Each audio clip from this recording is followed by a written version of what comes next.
Backyard's been here since the late 90s, so it's now the longest running. It was a little longer than 10 years ago. I got my first gig here, and then I was just starting to get paid work as a stand-up, and then they sold the building and it was closed for a couple of years.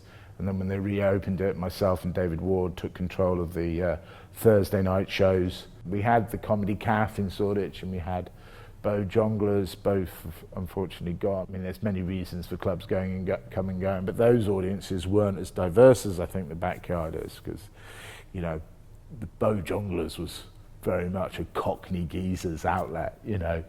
Shoreditch is very hip and trendy, and because they were one demographic, it wasn't very pleasant to play, because if everybody feels in the same group, people don't behave as well. If the comedian is in the audience's room, if a bunch of Cockney geezers think you've come to entertain them, you're likely to have a much rougher time of it than if there are some Cockney geezers, but some city boys, and they all play nice together, and you have a lovely multicultural experience. Everybody takes the front at a comedy club like, oh my God, what's going to happen? It's all right, don't worry. There's a massive group of huge men at the back who rip through the reserve tape, so the show's mainly going to be about them. Huge men, terrified of being close to a comedian. Point a leader, huge men group. God, it looks like the cast of Oliver has all grown up. I assume Fagan's no longer with us. Are you locals? You look Cockneys. Please, sir, can we have some more? He's bloody proud of himself. You do need some sort of interaction. It's not a fourth wall. This isn't a play. We're not doing Chekhov here. You want to find out who's in the room, and you know. So you ask those typical questions of what's your name, where you from, what do you do for a living. It sparks a conversation. That night show will never be repeated, you know. It's not like going to see a play in the West End where they're repeating their marks precisely. So you do want some interaction, but we can do without the more aggressive interactions we had in the past. 15 years ago when I started in Britain, there was very much a divide. Now actors do stand-ups and stand-ups do acting, but back then you were one or the other. Now everybody has to do a bit of everything. So I ended up, you know, taking control of my creativity. This is my business. I take pride in it.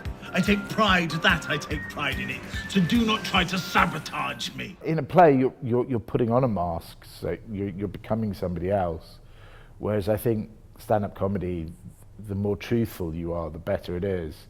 If you try and pretend to have an opinion that you don't, if you start to talk about, I don't know, any of the sort of like key subjects of the time, woke culture, Brexit, whatever it is, without really knowing your own thoughts about that subject matter, you look like an imposter. Now, when I get on the DLR, like any fun-loving man, I try to get on the front so I can pretend to drive it. Yeah. Why would you not want to do that? Why? And if you don't know the DLR, because it doesn't have any drivers, so you can sit where the driver would normally be. So but if you don't know it and you turn up and you accidentally are waiting at the wrong end of the platform and therefore you're at the back, just pretend to be reversing it. It's great fun. Hours of fun, but one day, front's free, I'm going to get to drive the DLR. And there was a guy there heating up heroin on a spoon. But this guy's going to be on the heroin while driving the DLR. I can't judge this guy, he's winning at life. If you wanted to become a comic, you could book gigs tomorrow. Whether you're good at them or not and asked to come back is another thing, but you could book those gigs. If you decide to become an actor tomorrow, you can't book a 5-minute tryout at the National Theatre. I started wearing glasses recently, and since then people have been calling me Austin Powers. It's very frustrating. But basically what happened is I went blind during lockdown, like a lot of men.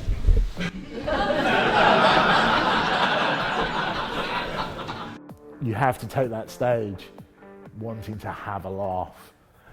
So you kind of have to forget whether it's, you know, going to pay your rent or not, because as soon as you start to think about those types of things, it's very hard to be funny when you're thinking about money.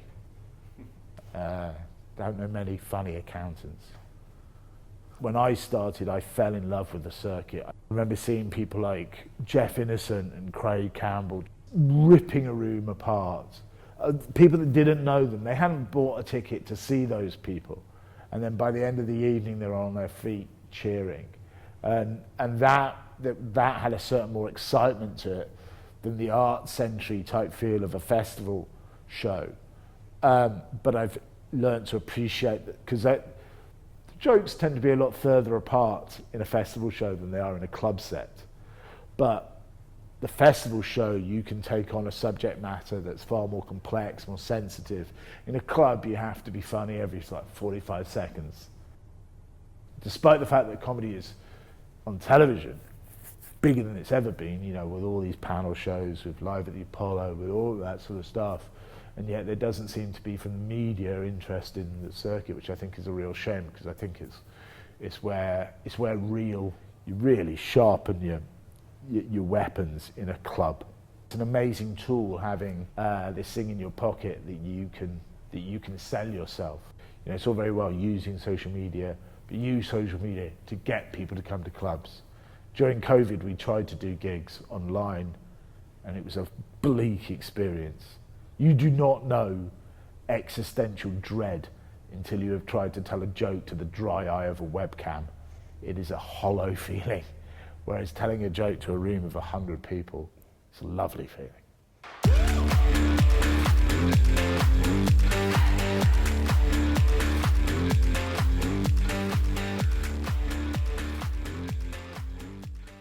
Come to comedy clubs. It's where the fun is.